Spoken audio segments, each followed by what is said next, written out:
Hello and welcome back to the KCC channel. I'm Rob and I hope you are having a wonderful day today. Today we're jumping back into some malicious compliance. Before we start, if you're new here, make sure to hit that subscribe button. It's completely free and you can always change your mind later. Alright, our first story comes to us from ForestDragonSlayer. Don't leave until the bathroom is spotless? You got it, boss. Let's jump right in. During my time of working at a grocery store, I went through multiple managers. Some were good and I got along with them and others not so much. The manager of this story wasn't the worst I've had, but I can definitely say she was the most annoying to deal with. She was one of those types that went, "I don't know your duties all that well, but I will micromanage you and you have to do things my way," and got angry if we didn't do things her way, even if her way wasn't the most efficient. Around the time she started as manager, a new store policy was being implemented about cleaning the small public bathroom in the back of the store every 2 hours. Honestly, I was not against that, as the public bathroom was only a single toilet and sink. A quick mop and spray wouldn't take too long anyway, and cleanliness was made all the more important when COVID first started. Unfortunately, my manager's micromanaging came into play even here. Basically, if the place wasn't clean enough to eat off it, it wasn't clean according to her. Yes, somehow she expected that level of cleanliness every 2 hours whilst all of us are busy with our own work. It didn't help that occasionally there were doodles and other such on the walls that were hard to get out, if not impossible, with just normal cleaning supplies. I even remember that one time some guy used spray paint to do some graffiti in there. Anyway, one day it's my turn to clean the bathroom. At the time, it was considerably busy due to a lack of cashiers that day. As I was often used as a backup cashier at that point, I didn't have the time to do such a deep clean like my manager wanted at the first 2 hour mark. A bit later, my manager apparently must have saw the bathroom herself, and she decided to pull me away to berate me. The following is an abridged version of what was said. "Why didn't you clean the bathroom? You were supposed to earlier." I did, but I didn't have the time to deep clean everything. I had to help some customers at the cash register. There are some things I can't clean in there anyway. "No excuses. You're not a full-on cashier anyway. Now go back and clean it again, and do it right this time. I want it to be spotless. Don't leave until you're done." "Aye, aye, ma'am." And now it's finally time for the malicious compliance. As mentioned earlier, sometimes there were things on the walls that would just not come out with the cleaning materials we had on hand. Hence why we usually had a cleaning company do such deep cleaning at night. This naturally resulted in not being able to leave, as I had no way of cleaning these things myself. So I just did my best to clean what I could, and then just sat on the toilet doing stuff on my phone. I had nothing else to do after all, and nowhere I could go. Of course, I wasn't mean-spirited enough to make the customer's bladders suffer for my compliance, so I did exit the bathroom when someone needed to use it, but I went back in afterwards. All in all, I didn't do much for the next 5 hours or so. I just got paid for sitting around on my phone and occasionally cleaning. Hooray for having a charger on hand. The fallout outside the bathroom, however, was much more eventful. Turns out that a bit after I was sentenced to being in my bathroom jail cell, one of the cashiers ended up clocking out for the day and another cashier had called out sick. That just left one cashier, technically two, but one has to run the self-checkout, and my manager to deal with the horde of customers wanting to check out during one of the busiest days of the week. As expected, I was called over the loudspeaker multiple times to come help, from that manager of all people. But I'm like, "You ordered me to stay in here, so I'm staying in here," and didn't respond to those calls. It didn't help that I knew she called because she just didn't want to do any cashier work. Eventually, that other cashier also ended up having to clock out for the day, so when normally me and the one who called out sick would be at the cash registers, my manager had to do this mostly by herself. Unfortunately, I couldn't see this in real time as I was in the back, but I do hope she had to suffer a bit from angry, rude, and entitled customers. I ended up leaving my prison a bit after 8 p.m., which was after she left for the night. I hadn't had my lunch break after all, and I actually felt like helping after she was gone. During my next shift with her in charge, I got pulled into the office by her and sat down with another manager, I suppose as a witness or something. Once again, the below is the abridged version. Where were you that day? You didn't respond to any calls and nobody could find you. You must have left the store. I was simply following orders. Your orders, I might add. What are you talking about? You told me that I couldn't leave the bathroom until I made sure it was spotless. Well, it shouldn't have taken you that long. I did tell you there was stuff I couldn't clean with the supplies I had on hand, but you insisted. Even said you'd fire me if I didn't do it. Okay, the last part was a lie I made up to get the other manager in the room more on my side, but it also had the unintended effect of getting the micromanaging manager to nearly lunge at me, and she started full on yelling at me. Despite willingly taking part in trying to piss her off with the malicious compliance, I still had some anxiety issues and they kicked in during this time. That was enough for the other manager to step in and stop this. In the end, I was just told I could go back to my normal duties and that I didn't have to keep the bathroom that clean. Unfortunately, my micromanaging manager didn't seem to get much more than a slap on the wrist.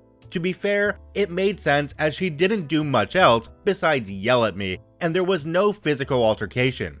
But even then, I managed to have some fun before I left that job, for unrelated reasons, by simply watching her frustrated face, knowing that she couldn't micromanage me as much anymore.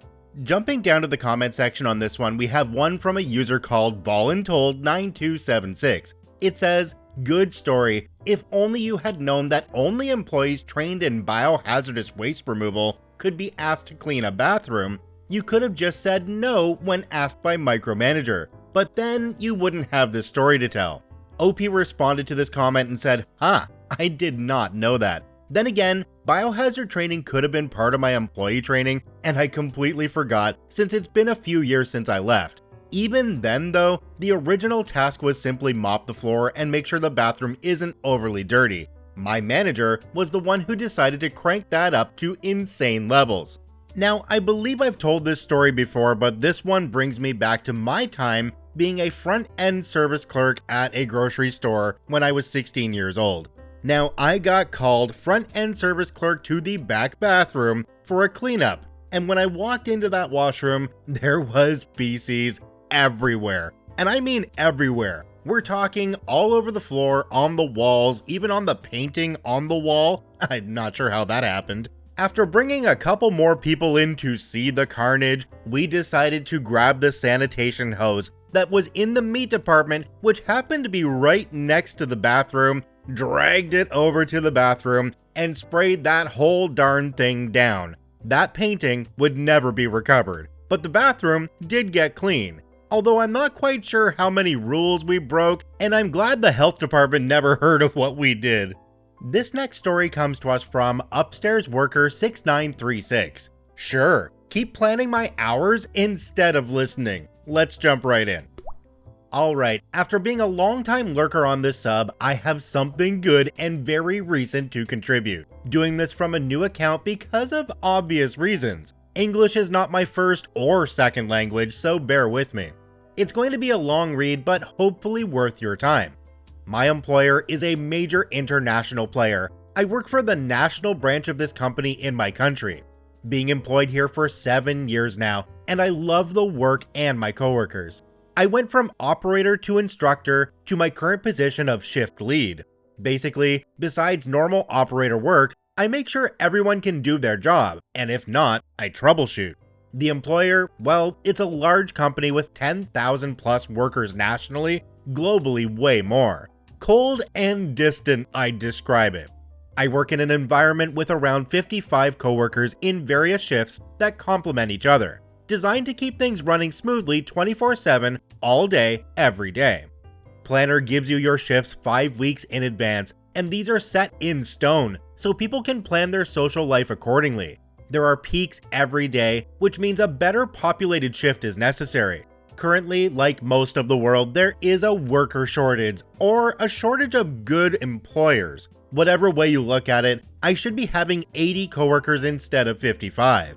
This should give you an impression of how understaffed and overworked we are. If I get sick or leave, there will be no replacement and entire shifts will become leaderless, and if a problem occurs, nobody to solve it.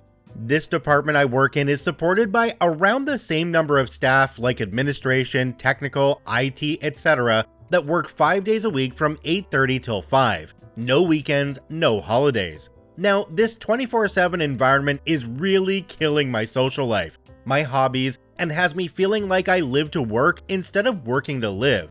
So recently, I decided enough is enough. Time for a change. My expertise would come in handy at one of our supporting departments, so I applied there. Got rejected, but a really great manager took notice and sat me down. Together, we spoke about my expertise and we wrote a job profile that would enhance the supporting department's collaboration with the 24/7 environment. Start date 4 months from that conversation, because my experience and hours are not that easily replaced in the 24/7 environment due to the above mentioned situation. My current manager and planner agreed to the start date. Furthermore, I agreed to still helping out during office hours because I can't leave my former coworkers out to dry. Agreed was that this will not interfere with my new job and its requirements. I will train a replacement as well. And here is where the malicious compliance comes in. 5 weeks prior to my starting date, still nothing has been talked about. I see in our planning app that in the week after my starting date, I have been scheduled in the schedule as if I was still shift lead. Must be a mistake, right? I go up to my planner with this mistake, and he tells me he has been planning my shifts because he hasn't heard anything new. After a short discussion, he tells me it's not set in stone, and at a later date, we will discuss how we will incorporate these shifts with my new job. Big fat chance, buddy. Oh, and where is my replacement so I can train him? Answer, what replacement? 3 more weeks pass, and 3 more weeks worth of my shifts have been scheduled past my starting date. Talked to my current manager and planner about me not being able to work those shifts due to my new job at the company. Also pointed out everything we agreed upon. They said that they can't take me out of the schedule and we'll have to figure it out as we go. And I quote, "When the start date is due, we can talk about how you will manage it." They fully expect me to work both jobs until the worker shortage resolves itself. Again, a quote from the manager, "How about you stop being difficult, keep your mouth shut, and work with it, or it could affect your new job." That one hurt and honestly made me desperate. 7 years to get that shoved in your face. I know me leaving is a problem, but I was forthcoming and willing to still help out, train my replacement, 2 months of delayed start date, etc.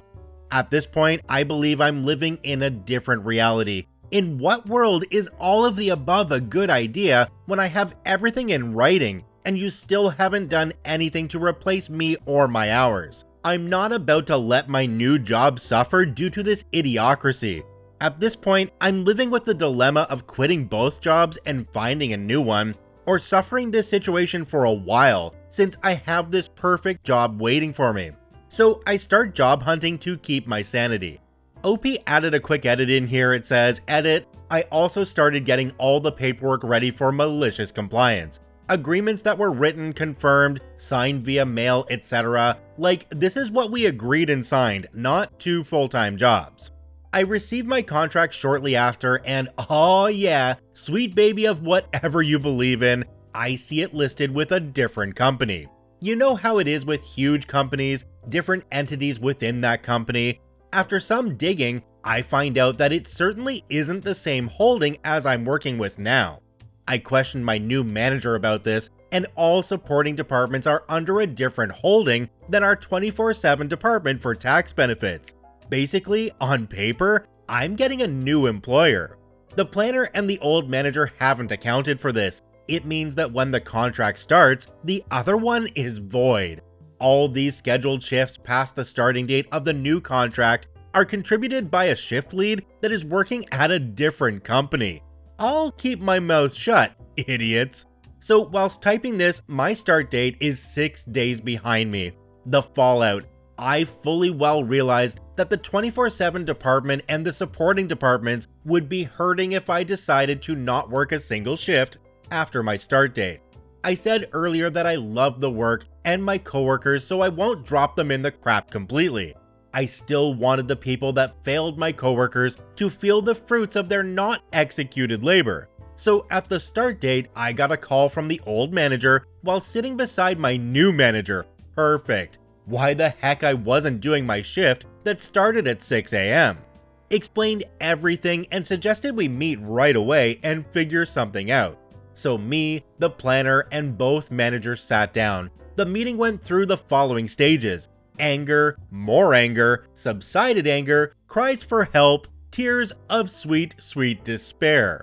Eventually, we agreed on 4 days per week and 3 days per week at the new job, with 1 and 2 days at the old job every other week. Besides that, I would make a new plan on how they should go about training my replacement and what info they need. Also, I'll work an entire 4-day night shift that I actually enjoy and fits into my private life. The past few shifts at the 24/7 department that I was planned for have been a crap show of major problems that nobody was there to tackle. Corporate has been the perfect partner. Day 2 of my not worked scheduled shift, a fallout occurred and lasted 3 hours longer than necessary. Cost them a lot of money. They are livid. My reward? A jar full of salty tears of despair, whispers about some very angry CEO targeted at my old manager, a lovely new job, and for the time being, the best combo of both jobs. Everything came together perfectly. The company being extremely large saved my career. Jumping down to the comment section on this one, there's one from a user called Greg's Boots. It says, "You've been much more accommodating than I would have been. You seem very concerned about supporting your old team. That's admirable, but remember, adequate staffing on that team is not your responsibility. It never was. If they are short-handed and your former colleagues are now even more overworked, that's management's fault, not yours." OP responded to this comment and said, "Fully agree. I love the work in my old job, so I'm doing it for me, not the old job. Bonus that I can help out my old coworkers. They are short-handed because they don't pay well enough and the schedule is terrible. And well, terrible and absent leadership." I think OP missed a bit of an opportunity here because they were technically switching from one company to another completely different company. They had no reason to go back and work for the other company besides wanting to help out their coworkers. In this case, I would have said to the other company, "Well, if you really need me, here's my freelance rates. They're about 5 times my regular salary, so unless you can do that, pound sand." Check out both OPs linked in the description down below. I thank you for watching. I hope you have a wonderful day, and we'll see you tomorrow.